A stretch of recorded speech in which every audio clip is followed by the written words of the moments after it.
Brandywell, they were brushed aside. Liam Coyle set up number one. John Walsh's save falling kindly for Peter Hutton. The second was set up by Ryan Coyle and brilliantly finished by Gary Beckett.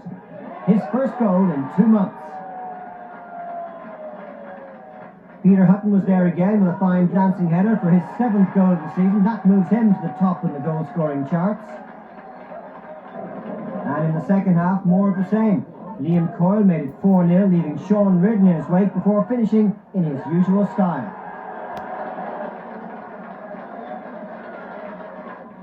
Bray's consolation was the goal of the match. Kieran O'Brien got behind a square Derry defence and chipped Tony O'Dowd. That made it 4-1. Derry City had the last word in an excellent all-round display. Andy Ramage with another brilliant strike as City moved up to second with their biggest win in the league this season.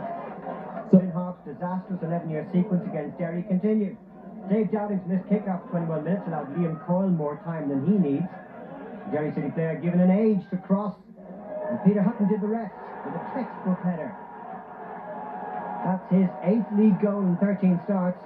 Not bad for a midfield player. Coyle was again involved as Derry doubled their advantage early in the second half.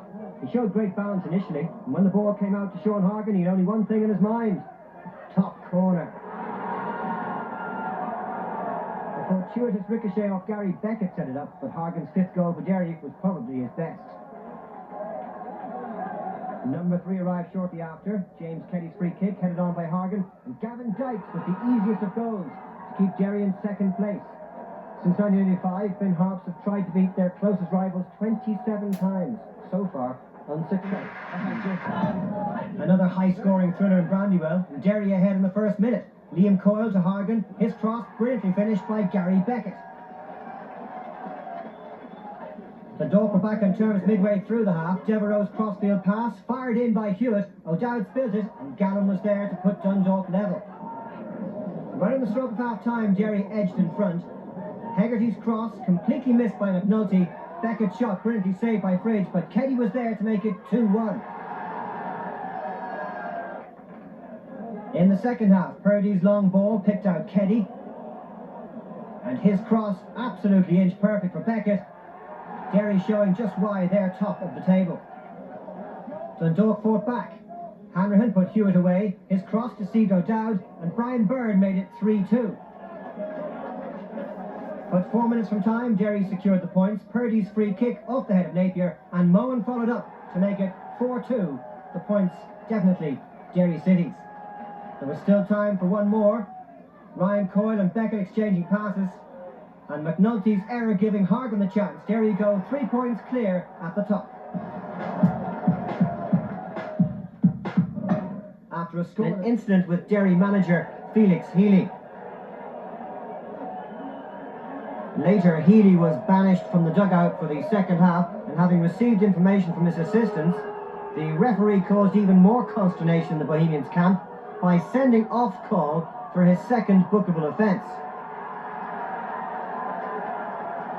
After that, Turlock O'Connor was clearly unhappy and vented his anger to one of the referee's assistants in quite extraordinary fashion.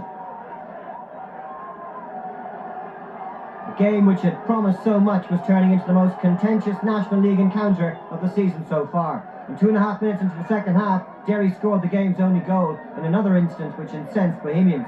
Liam Coyle's cross was blocked by Paul Doolan, and again the official was surrounded by angry players. In this case, he was proved correct, as Doolan clearly played the ball with his arm. Mr. Dempsey perfectly positioned to see it. Gary Beckett stepped up and calmly stroked the kick to Dave Henderson's right, his 6th goal in his last 6 games, and the Brandywell crowd erupted to acclaim a famous goal and a famous victory against one of their greatest rivals. From there to the end, Derry controlled the match without creating too many chances. The best opportunity came when James Keddy's shot came off Robbie Best, and Gary Beckett's volley was well saved by Henderson.